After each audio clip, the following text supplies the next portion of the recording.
শ্বশুরবাড়িতে দুজন পুত্রবধূ আমরা।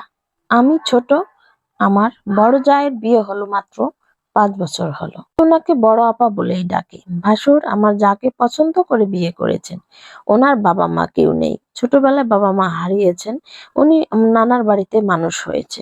আমার বিয়ের 2 বছর হলো। আমি অতটা ভালো পরিবারের না হলেও আমি বাবা মার একমাত্র আদরের সন্তান। বিয়ের পর থেকে মা বাবা যে কত কিছু দিয়েছেন তার কোনো হিসেব নেই। বিয়ের পর তো বাবা মা আজ এটা নিয়ে এসে কাল ওটা নিয়ে এসে, তারপর দিন শ্বশুর বাড়ির মানুষের জন্য কাপড় চোপড় নিয়ে আসে। তো এটা ওটা সবকিছু নিয়ে আসে। ঈদের সময় জনে জনে কাপড় নিয়ে আসেন। আমার এতটা ভালো লাগে না। আমি আমার মাকে জিজ্ঞেস করি, মা তুমি এত কিছু কেন নিয়ে এসো? আমার মা বলে, আমার মেয়েকে যাতে সবাই ভালোবাসে, শ্বশুরবাড়ির লোকজনকে যত দিব খাওয়াবো ততই ভালোবাসবে। তো আমার মেয়েকে যদি ভালোবাসে তো আমার তো একটু শান্তি লাগেই। আর তাছাড়া শ্বশুরবাড়ির লোকজনকে দিব না তো কোথায় দিব? তাছাড়া তোকে ছাড়া তো আমার কিছুই খেতে ভালো লাগে না। ছোটবেলা থেকে এমনিতেই আমি দেই, সবসময় বেশি দিয়ে থাকি। তবে এটা ঠিক, শ্বশুরবাড়ির সবাই আমাকে খুব বেশি ভালোবাসে। তো আপাকেও ভালোবাসে, তবে নিতান্তই কম। পরিবারের যদি কোনো ছেলে মেয়ে নিজের ইচ্ছায় পছন্দে বিয়ে করে, তাহলে তার প্রতি দৃষ্টিটা একটু অন্যরকম থাকে। তাকে অতটা সবাই নিজের মতো করে নিতে চায় না। ছাড়া আপার তো কেউ নেই, ভাইয়া ছাড়া আর কেউ ওনাকে ভালোবাসে না। তারপরেও আমি সবসময় আপাকে খুব ভালোবাসি। আপা খুব সবসময় হাসি মুখে থাকে, তাকে আমার খুব ভালো লাগে। মাস এই সময়ে মা বাবা দুজন মিলে মিনিট রাগ ভরে আম কাঁঠাল সবকিছু নিয়ে আমার শ্বশুর বাড়িতে হাজির। আমার শাশুড়ি বলেন, কি যে করেন বিয়ান, দুদিন পর কত কিছুই নিয়ে আসেন।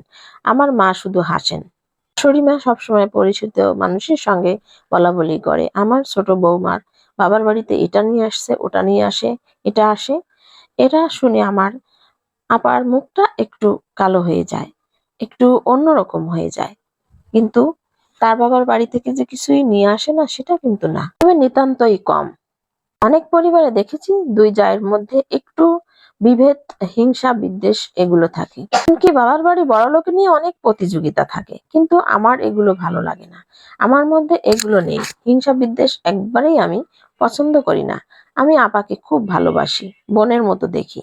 চাই আমাকে যেরকম ভালোবাসে আপাকেও সেরকম ভালোবাসুক। আমার বাবার বাড়ি থেকে যখন নিয়ে আসে তখন আবার একটু খারাপ লাগে, আমি এটা বুঝি। তারপরও আমি আমার মাকে বলতে ইচ্ছে করে যে এগুলো না নিয়ে যাতে আসে। তারপরও আসলে বুঝাইতে পারি না কাউকে, তারপরও নিয়ে আসে। সেদিন মা বাবা চলে যাওয়ার পরে আমি সন্ধ্যার পরে একটু শুয়ে পড়ি। তারপর হঠাৎ করে শাশুড়ি মার এবং আমার জায়ের চিল্লাচিল্লির আওয়াজ পেলাম। হঠাৎ করে গিয়ে দেখলাম আমার যা সাথে খুব চিল্লাচিল্লি হচ্ছে এবং তাকে বলতেছে, তোমার বাবা মার কাছ থেকে কিছু আসে না? আবার এত বড় বড় কথা বলো, বাবা মা কিছু নিয়ে আসে না? আমি কিছুক্ষণ পরে আমি আপার কাছে গিয়ে তার মাথায় হাত বুলিয়ে দিলাম।